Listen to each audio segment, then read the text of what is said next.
When your child knocks at your door in the middle of the night, something's already broken. The night was quiet, too quiet. That kind of silence that presses against the walls, holding its breath before something shatters. And then, it did. 3 knocks. Sharp. Desperate. Wrong. I sat up in bed, heart racing. At first, I thought it was a dream, until I heard it again. Louder. Closer. Then came the voice. "Mom, please, open up." My blood went cold. It was my daughter. My only child, the one who had not visited in months.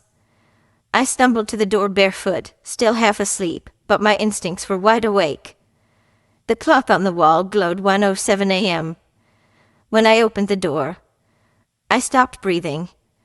She stood there under the porch light, or what was left of her. Her hair tangled, her lips split, one shoe missing. Her nightgown was torn at the shoulder. And her eyes, wide, terrified, as if the darkness had followed her all the way here. "Sweetheart," I whispered, stepping forward. She tried to speak, but only a broken sound came out, part sob, part gasp. Then her knees buckled. I barely caught her before she hit the floor. Her body felt heavier than I remembered, cold, trembling, fading. I shouted for help, but the night swallowed my voice. So I dragged her inside, locked the door twice, and held her close. The air smelled of blood and perfume, a scent that did not belong to her. By the time I dialed 911, my fingers wouldn't stop shaking. The operator asked a dozen questions. Address? Conscious? Breathing? All I could manage was, "My daughter has been hurt. Please, just hurry." When the ambulance lights finally splashed across the curtains, I thought, this must be the worst of it. But I was wrong. The worst part had not even begun. At the hospital, they wheeled her away before I could speak. The fluorescent lights flickered above me like anxious stars. In my hands, I still clutched her torn sleeve, the fabric soft with blood, the pearls from her nightgown scattering across the floor like lost prayers. "Are you her mother?" a nurse asked gently. I nodded, too numb to cry.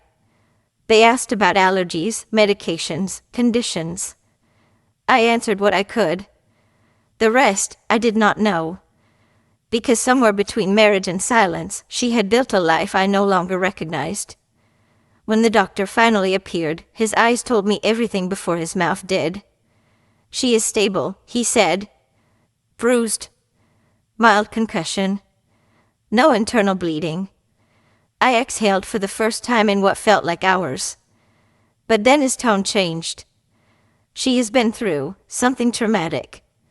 She will need rest and time." "Traumatic?" I asked. He hesitated. "I will let her tell you when she is ready." When I was finally allowed in, she looked so small under those white hospital sheets. I sat beside her, took her hand, she flinched. "Sweetheart, it's me," I whispered. Her eyes opened slowly. When she saw me, a single tear slipped down her cheek. Then she said the words that made my stomach twist. "Mom, don't tell him I am here." My voice cracked. "Who?" She swallowed hard. "Mark. Her husband. My son-in-law. The man I had trusted to love her." I stayed there all night, stroking her hand, watching the monitors blink in rhythm, proof she was still alive. And when her voice returned, it was fragile, like glass about to break. "He hit me," she whispered. The words hit harder than any fist could. She stared at the ceiling, voice empty. I found out about her. The other woman. I asked him why, and then he said, "You made me do this." I felt the room spin. The world tilt. "You made me do this." The kind of sentence cowards use to hide behind their own shame. I sat there in silence, memories flashing, the long sleeves in summer. The excuses for bruises. The dinners missed. The smiles that never reached her eyes. And me, too blind, too trusting. Because believing her lies had been easier than facing the truth. when the nurse came to change her for my daughter. Squeezed my hand. "Promise me," she whispered. "Promise you won't tell him I am here." "Why not?" I said, trembling. "He should be in jail." She shook her head. "Because if he finds me before the police do, he will finish what he started." Her pulse spiked on the monitor. The nurse gave me a look. "Don't push her now." So I did not. But inside me, something sharp began to harden. A promise. A reckoning. By morning, she was asleep again. I walked out into the early light, the sun spilling soft and golden over the horizon. But peace does not reach every house. Not mine. I brewed coffee I couldn't drink. The cup sat untouched as I stared at my phone. His name glared up at me from the screen. Mark, family. I almost called him. Almost. Then I remembered her torn gown. Her fear. Her words, "Don't tell him I am alive." So instead, I deleted his number. Then, one by one, I ripped their wedding photos apart. Smiling faces, vows, laughter, lies printed on glossy paper. When I reached his face, I paused and tore it clean in half. At noon, the doctor called again. "Shall recover," he said. "But she will need time and safety." Safety. A word that should not feel foreign, but now it did.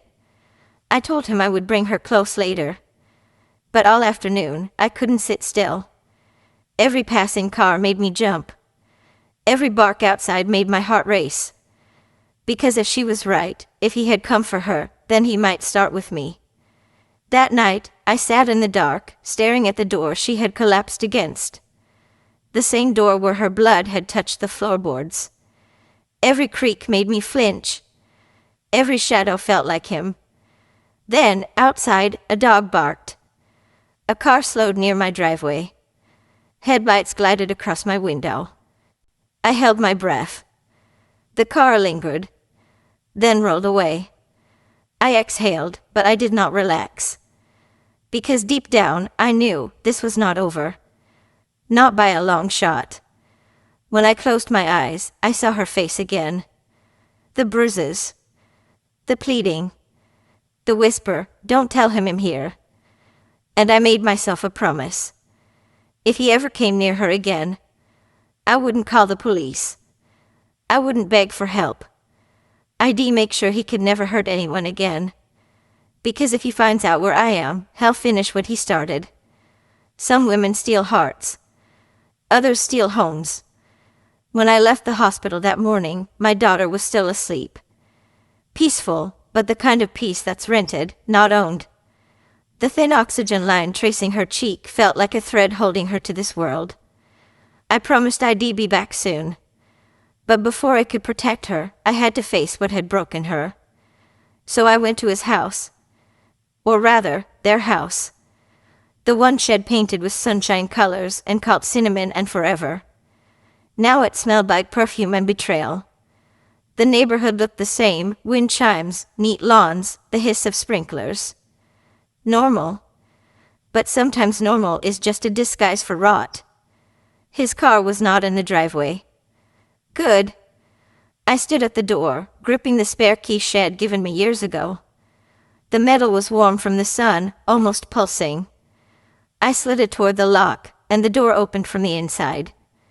A woman stood there. Late 20s. Dark hair in a careless bun.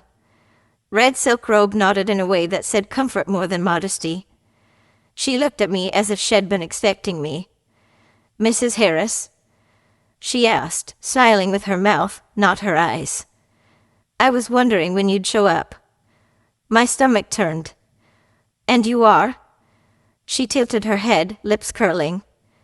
"Amana." Then, after a pause too smooth to be accidental, "Mark's friend." Her perfume was thick and sweet, the kind that turns the air heavy. She leaned against the doorway, blocking my view. Behind her, red cushions, a wine glass, 2 plates, a scene half set for sin. "Mark's not home," she said lightly, brushing a non-existent speck off her robe. "But I can take a message." I forced a polite smile I did not feel.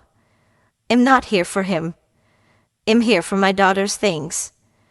A flicker crossed her eyes, fast, nervous, then she stepped aside.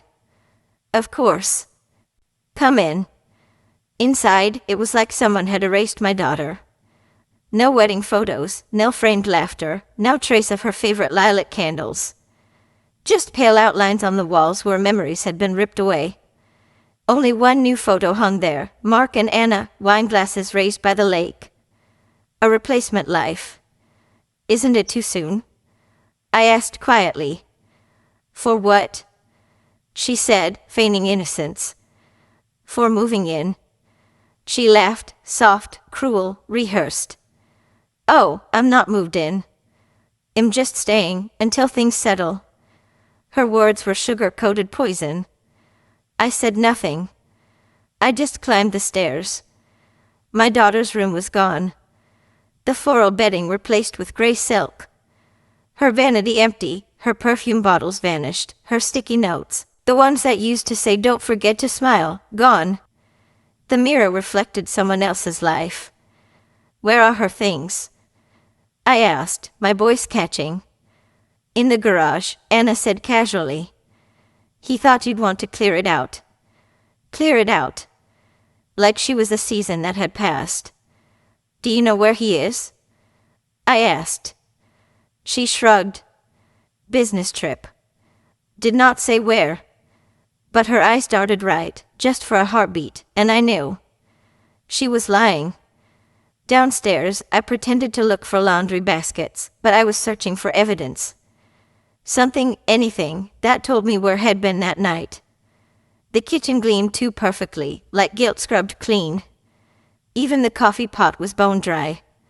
Then I saw it, a stack of unopened mail. On top, a hospital bill. County General, Emergency Services. Dated 2 nights ago. The same night my daughter collapsed at my door. My hand froze midair. Had he gone there too? Had he been injured, or checking to see if she had survived? Before the thought could finish, Anna's voice slipped behind me. He told me you were protective. Protective? I echoed. She smiled faintly. I get it. Mothers always are. But sometimes you have to let go. People change. I met her gaze, steady. Some people do, I said. Others. Just rot in prettier packaging. Her smile cracked, a hairline fracture. I gathered my daughter's clothes in silence, a few pieces still hanging by habit. When I reached for the coat closet, Anna's hand shot out. They'll get that, she said quickly. I stopped. Why? She smiled too quickly. It's messy. I let her open it. And the smell hit me, faint, chemical, wrong. Bleach under cheap air freshener. On the floor, half scrubbed, a dark smear. Brown-red. Stubborn. She noticed my eyes on it. Oh, that. Paint, she said too fast. I said nothing, just held her gaze until she looked away. When I left, she followed me to the door. Tell your daughter, she said softly, she's lucky to have you. The words were not kind, they were bait. A mocking tone that said she already knew my daughter was hiding. I stepped onto the porch without replying. Mrs. Harris? She called again. I turned. Her smile returned, perfect, poisonous. He's not a bad man, she said. He just made a few mistakes. Then she shut the door. Driving home, my hand shook on the wheel. The streets blurred, neat houses bleeding into streaks of white and red. Mistakes. That's what she called them. A broken jaw. A split lip. Fear that still trembled through my daughter's voice. A mistake. I gripped the steering wheel harder. If that woman was still living in his house, then Mark was not sorry. He was planning something. That night, I unpacked the bag of cloves. Some smelled faintly of bleach. Others of perfume that was not hers. At the bottom, wedged between sweaters, was a photo. face down. When I turned it over, my breath caught their wedding picture. But her half was gone, torn clean away. Only his smiling face remained, teeth bright, eyes cold. Beside him, the ragged edge where her image used to be. I set it aside, heart hammering. Then, something tugged at me, a feeling I had not shaken since leaving that house. I walked to the window. Across the street, on the dining table through his window, that same photo sat in a frame. My daughter's half missing. Displayed like a trophy. Had already replaced her in his home, and in that frame. But the part he cut out, that was the part coming for him next. A liar's first victim is always the one who loves him most. Morning came dressed in fog, the kind that swallows the horizon and blurs the difference between sky and ground. It reminded me of confusion, soft, creeping, and dangerous. That's how the day began when I went to confront my son-in-law, Daniel. I did not go as a grieving mother. Not yet. I went as a quiet shadow carrying a question that would decide everything. When I arrived, the house looked too calm. The curtains were drawn. No coffee smell, no TV murmuring in the background, just that eerie stillness of a lie getting comfortable. He opened the door like a man expecting sympathy. Eyes red, voice trembling, posture rehearsed. "Mom," he said, voice cracking. "I've been worried sick." She ran off. Ran off? I repeated, letting the word roll slowly, tasting every syllable. He nodded, rubbing his neck like guilt itched beneath the skin. "Last night." She said she couldn't do it anymore. Packed a bag, took off. I called around. No one seen her. I looked past him, the living room spotless, her favorite blanket folded neatly on the couch. My daughter never left without that blanket. She used to wrap it around herself like armor when life got loud. She did not take her phone? I asked. He hesitated. No. Guess she did not want to be found. That was the first crack, the kind of pause a liar makes when he's building the next floor of his story. "Daniel," I said softly, stepping closer. "You must be so hurt." He nodded quickly, maybe too quickly. Yeah, I just don't understand why I should do this. We were fine. Fine. That word again. People love to call a storm fine right before it tears the roof off. I watched him as he spoke, the way his eyes darted, how he kept one hand tucked behind his back. I caught a glimpse of it when he shifted. The skin across his knuckles was dark, swollen, discolored. A bruise shaped not by accident, but by impact. And then it hit me. That bruise was the same size and curve as my daughter's jawline. I remembered how she looked last Sunday, laughing too fast, speaking too little. Wearing foundation thicker than usual, like she was hiding something. My heart tightened. My hands itched to shake the truth out of him. But I smiled instead. Maybe she just needed space, I said, pretending to believe him. He looked relieved, like a snake realizing you had not seen it slither. Yeah, that's what I thought. She'll come back. She always does. I stayed for tea, even though the air in that house was too thick to breathe. He talked about her in past tense without realizing it. She was emotional sometimes. She used to get dramatic. She was so hard to understand. Every word was a shovel of dirt on a shallow grave. When he turned to refill the kettle, my eyes drifted to the hallway. Her purse still hung on the coat rack. Keys dangling. Her shoes, the ones she called her everyday angels, lined neatly by the door. No woman runs off barefoot and unarmed. That's when my stomach sank, and I knew my daughter was not missing. She was gone. On the table, he placed 2 mugs of tea. I noticed his hand again as he pushed the cup toward me. The bruise had deepened overnight, angry and purple. "What happened to your hand?" I asked lightly. He froze for half a second. "Oh, garage door. It jammed yesterday. Smashed it real good." A garage door bruise does not look like that, I thought. But I only smiled and sipped. He leaned back and sighed. You know, she was not herself lately. Forgetful. Moody. I think something was wrong with her mind. He wanted me to believe my daughter was unstable. That her disappearance was her own fault. Did she see a doctor? I asked. He shrugged. She refused. Said she did not need help. You know how stubborn she was. Every lie he told painted her smaller, weaker, while he grew more noble, more innocent. I had seen this game before. I had played it once too, decades ago, with a man who thought control was love. But I was not the same woman now. Maybe you are right, I said gently. Maybe she is not thinking clearly. He nodded eagerly, mistaking my calm for ignorance. Exactly. You will see the truth soon, Mom. She is unstable. The word unstable landed like a blade on the table between us. And I realized that's how he planned to bury her. Not in the ground, but in her reputation. He would make sure if she was ever found, people would already doubt her story. He had already written her as the villain. When I stood to leave, he followed me to the porch. The fog had lifted by then, revealing a yard too neat, too clean, like it had been swept of evidence. If she calls, he said, please, don't tell her to come back. She needs to get her head straight. I turned to him slowly. And if she does not call? He blinked. She will. His voice cracked, and for the first time I saw something flicker behind his eyes.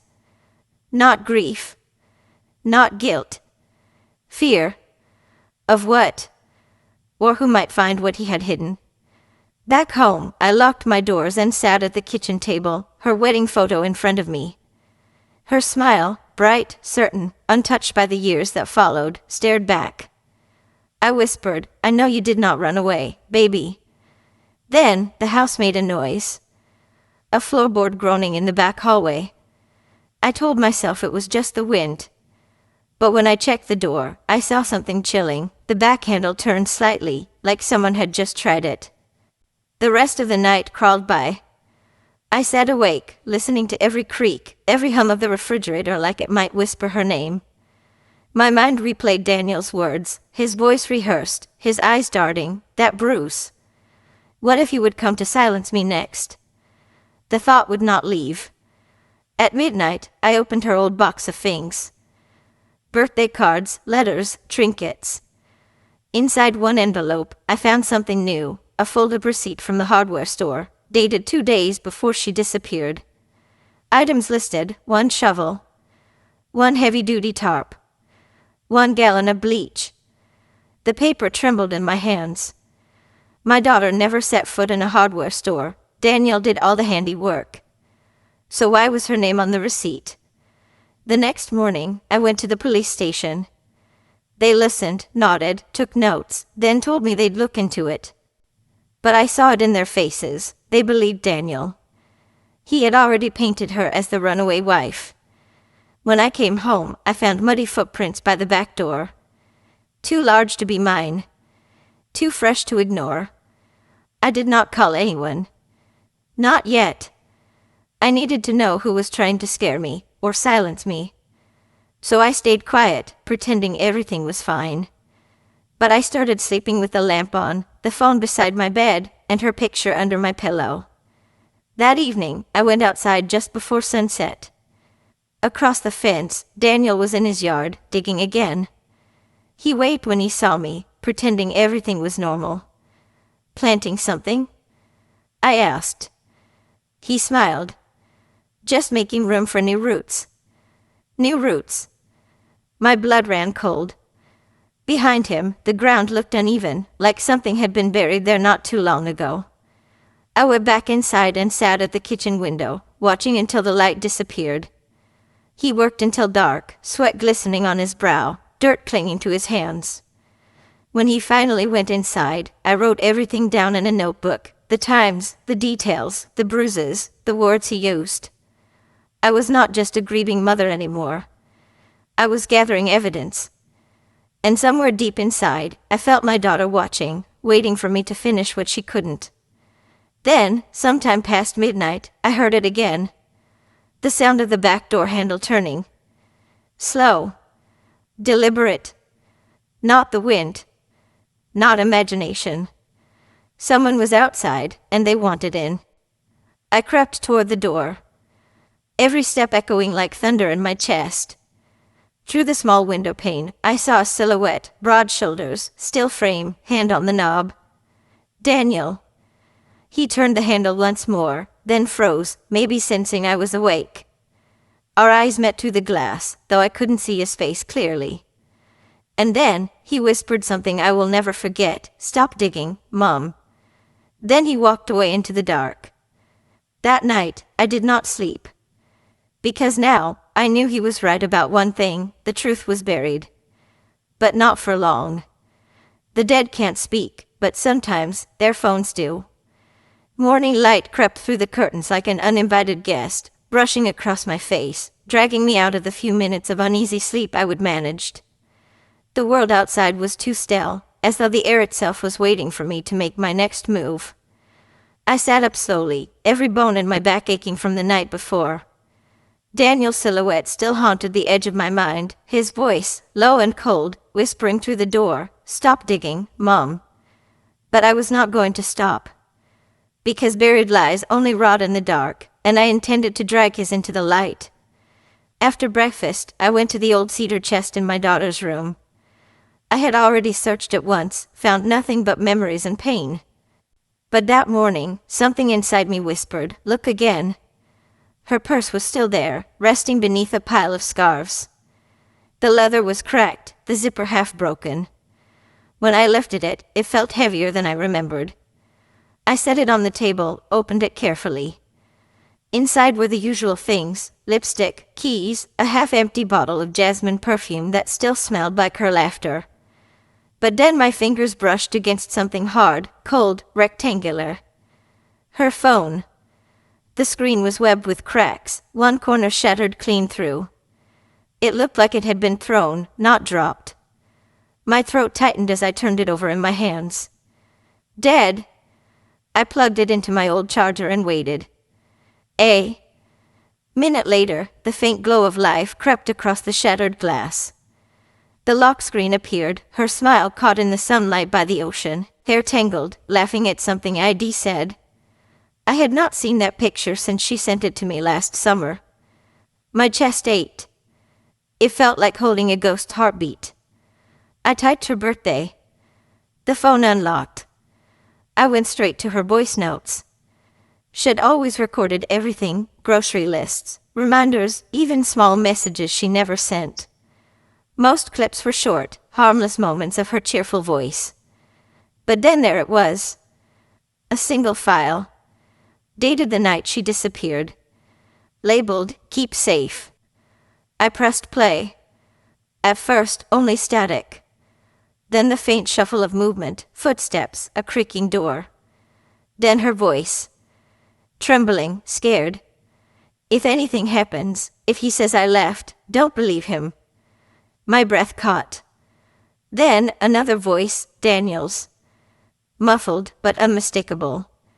"You think you can record me? After everything I have done for you? Daniel, please." A crash. A slap. Her cry, sharp, short, cut off too quickly.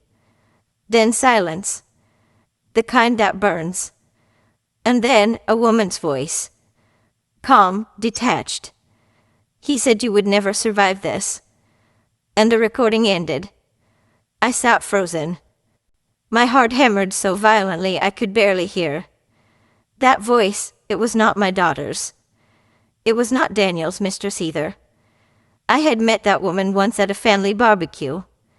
This voice was different, older, deeper, cold as stone. Someone else had been there. And she had spoken like she knew what was going to happen. I replayed it again and again, catching every breath, every tremor. "He said you would never survive this." Not "you will never survive this." He said you would never survive this. She was quoting him, repeating his words. That meant she was not a bystander. She was his accomplice. I copied the recording to my phone, noted the date, timestamp, and file name, evidence. Then I noticed something else. The faint reddish stain inside the purse, like a wiped handprint. Dried. Faint. But real. I closed the purse carefully and sat there for a long moment, my thoughts cawing at one another. Daniel had lied about everything, the fight, her running away, even his injury. And now I had proof. Her voice. Her warning. Her last cry. But that other voice, that haunted me most. That evening, I called the detective, Riley. He answered, sounding half bored. "Mrs. Grant, I told you, we're reviewing all possible leads." "This is new," I said, sharper than I meant. "I found her phone. There's a recording. It proves he hurt her." A sigh. "Okay, bring it in tomorrow." "Well, no," I interrupted. "Not tomorrow. Now." "Mrs. Grant, it's 7 p.m. Someone else was there." I snapped. "A woman." She said, "He said you would never survive this." Silence. Then his tone shifted. "A woman?" "Yes." Older voice. Calm. Like she'd done this before. Riley hesitated, then lowered his voice. "All right. Don't tell anyone else. Keep the phone with you. I will send someone in the morning." But I had already decided. I was not waiting. That night, I turned on every light in the house. The shadows felt too long, too patient. I replayed the recording once more, with headphones this time, and that's when I heard something new. Right after the slap, a metallic clatter. Then, faintly, the sound of a car door closing. Someone left before the recording stopped. She had not been alone. My chest tightened as I opened her call log. The last name dialed glowed on the screen, Mara. Daniel's sister. Memories hit like waves, family dinners where Mara hovered too close, laughing off his temper as just stress. The way she looked at my daughter, pitying, sharp. I had never trusted her. Now I knew why. She had been there. She had spoken those words. She had helped him cover it up. I pressed my palms to my eyes. My body shook, but not from fear. From rage. Then, a sound outside. A car engine. Low. Idle. I went to the window, careful not to move the curtain. A black sedan sat parked. Across the street. Headlights off. Engine humming. Someone inside. Watching. They knew I had found it. I turned off the lamp, slid the phone into my pocket, and stepped back into the dark. If they thought I'd de-scare easy, they had forgotten who raised my daughter. The car stayed for nearly an hour before driving off into the night. Only then did I breathe again. I locked every door, every bolt, every window latch, then sat at the kitchen table, her phone beside me, whispering into the quiet, "I heard you, baby." I heard everything. But deep down, I knew this was not the end. Because now, Daniel was not just a liar.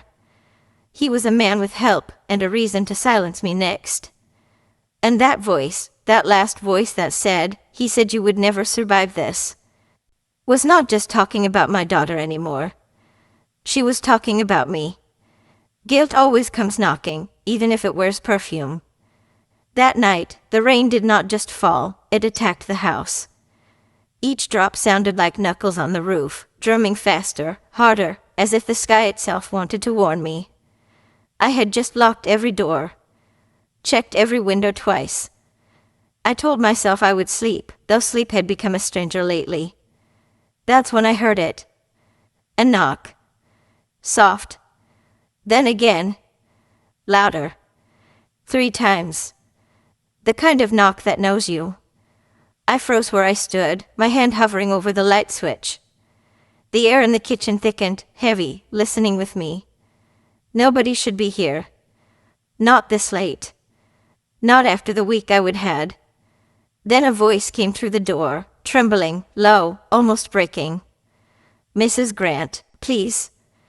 It's me. At first, I thought my mind was playing tricks. But when I looked through the peephole, my breath caught. It was her. The mistress. She stood in the downpour, drenched to the bone, red coat clinging like wet blood, mascara running down her face in black rivers. Her hair stuck to her cheek. Her eyes were wide, frantic. And still, even soaked and broken, she smelled of perfume. Expensive. Heavy. The kind that covers something rotten. I opened the door, not out of kindness, but curiosity. She looked at me the way a ghost looks at the living. Please, she whispered. I did not know where else to go. Her voice cracked on the last word. I stepped aside without speaking. She entered like a shadow that did not belong in my house. I did not offer her tea. Did not offer her a seat. Just stood there, arms folded, watching the rainwater pool beneath her shoes. For a long time, she said nothing. Then, I did not know he was married at first. Her voice wavered. Her fingers twisted the strap of her purse, tighter and tighter, like she wanted to choke the truth out of it. I met him at the gallery, she continued, staring at the floor. He said he was separated. Lonely. That his wife had problems. That word. Problems. It was his favorite lie. His way to twist every cruelty into pity. He had used it before, to justify bruises, to excuse shouting, to make monsters sound misunderstood. When I found out about her, she said, voice breaking, I tried to leave. He would not let me. Her eyes were not lying, at least, not all of them. There was real fear there. Not guilt, fear. He said he would ruin me, she whispered. That no one would believe me. I stared back coldly. He already ruined someone. My daughter. Her chin trembled. I know. I did not, I swear. I did not know until it was too late. He said she was gone. That she had left him for someone else. A chill spread down my spine. That was the same lie he had told me. Word for word. I gestured to the chair. She hesitated, then sat. Thunder cracked outside, long and low, shaking the windows.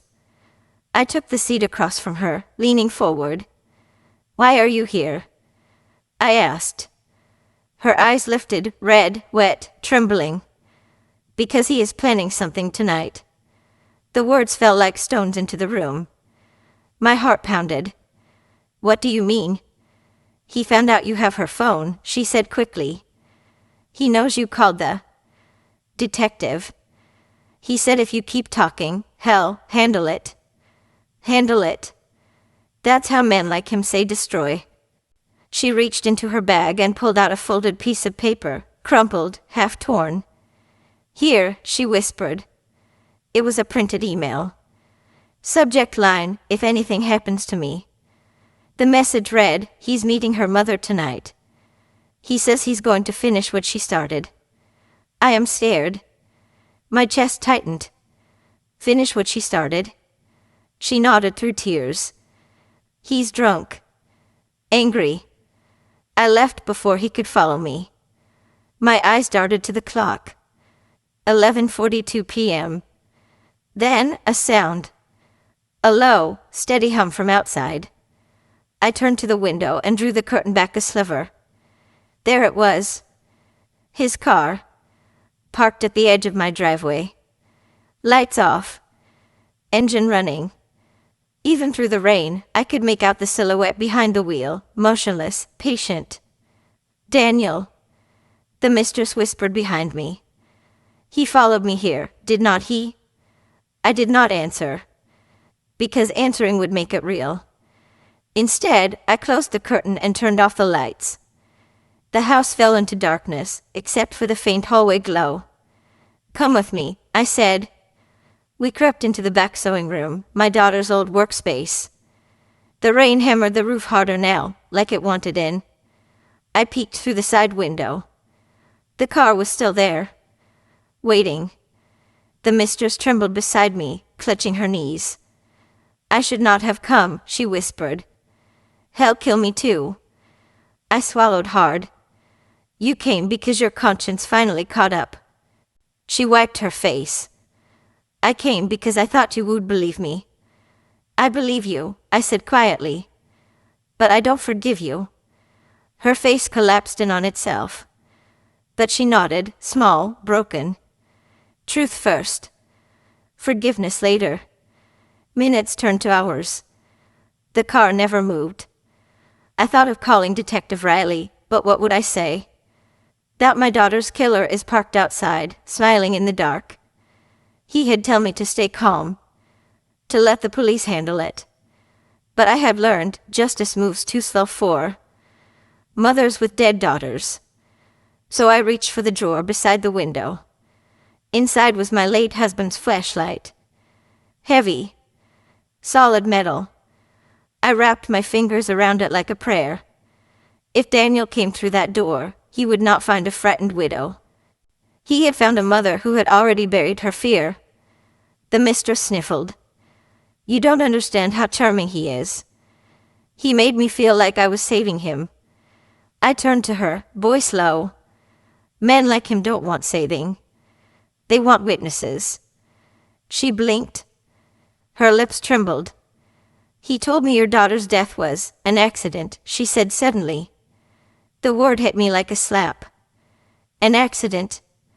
She nodded weakly. He said he was just trying to scare her. Make her stop threatening to leave. He said she fell. My body went cold.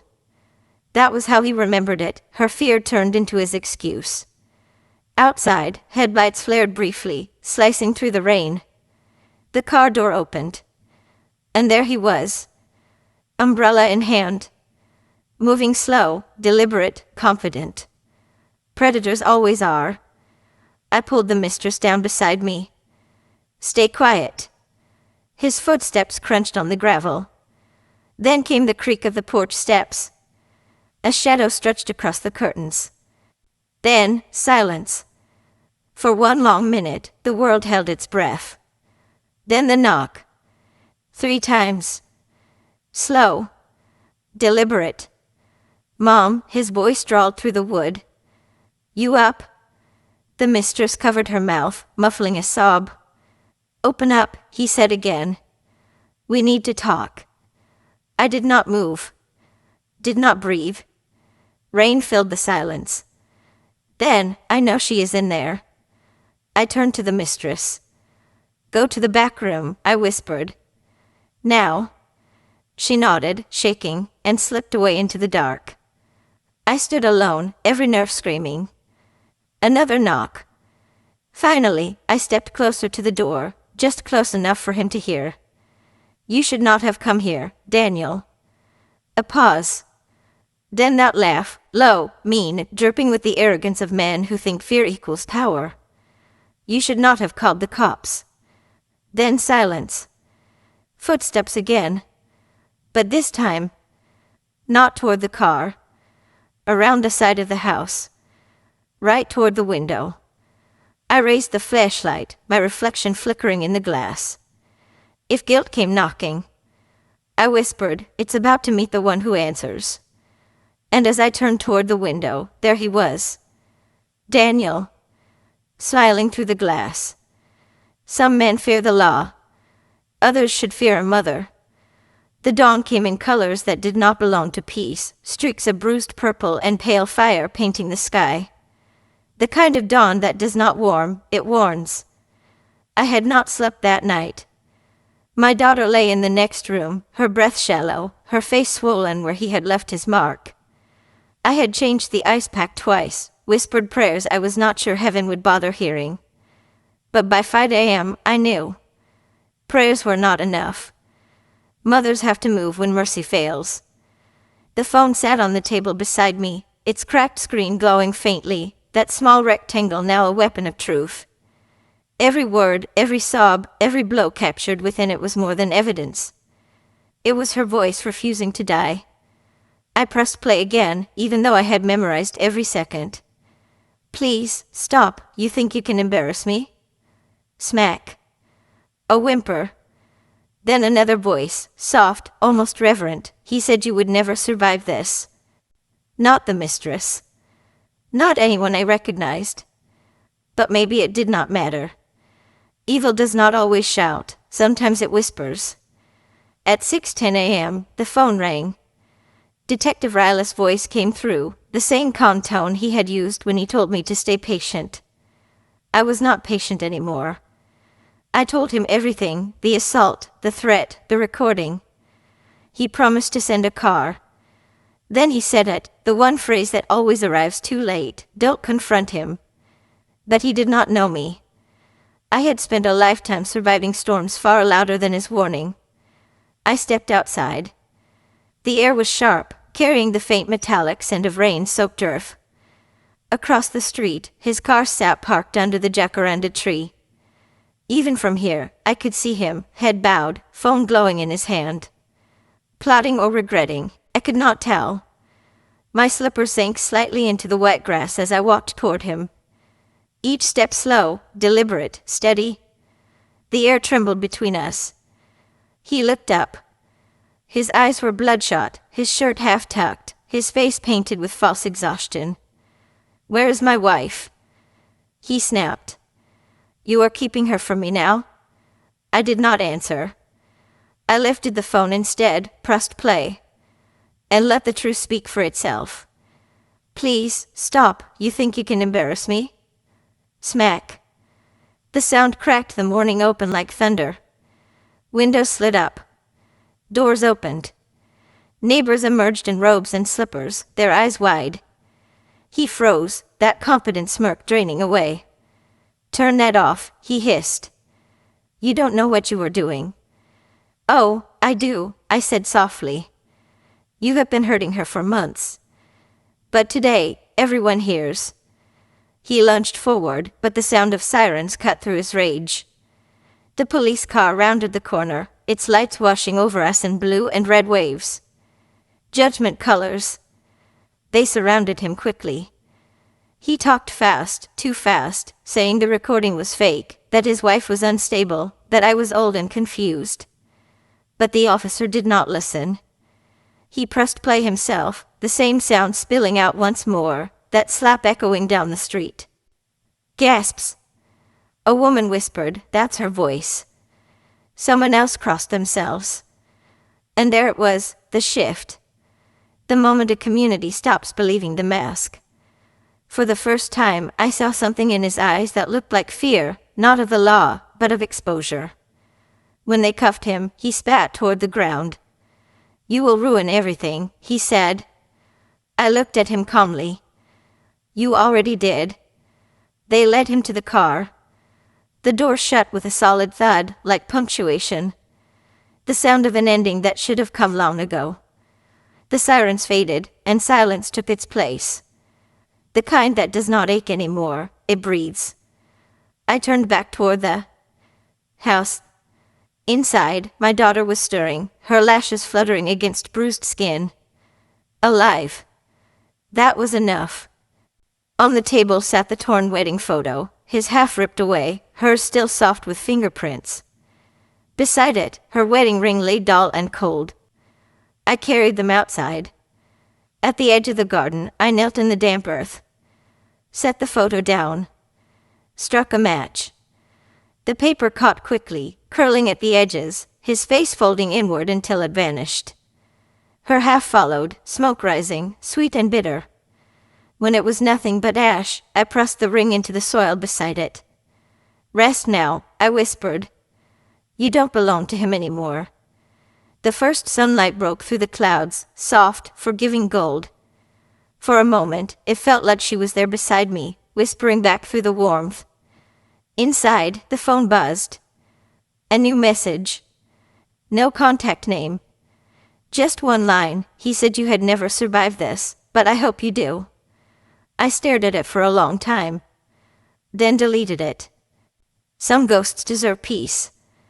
Justice had already done its work. Later, when the tea kettle whistled, I poured 2 cups. Habit. Hope. Healing. My daughter woke, fragile, trembling, but alive. She did not remember everything. Just flashes of his shouting, a crash, the dark. When I told her he was gone, she cried. Not out of sorrow, out of release. She asked me how. I smiled. Mothers have their ways. The camera lingers on the window. Morning light drapes across the sill, glinting off the ring, now faintly gleaming in the sun. The ashes of the photo stir with the breeze, drifting toward the garden where life grows again. In the reflection, a mother's face appears, calm, unbroken, silent but powerful. Justice and grief coexist in her eyes. He took her peace, but I made sure she got it back.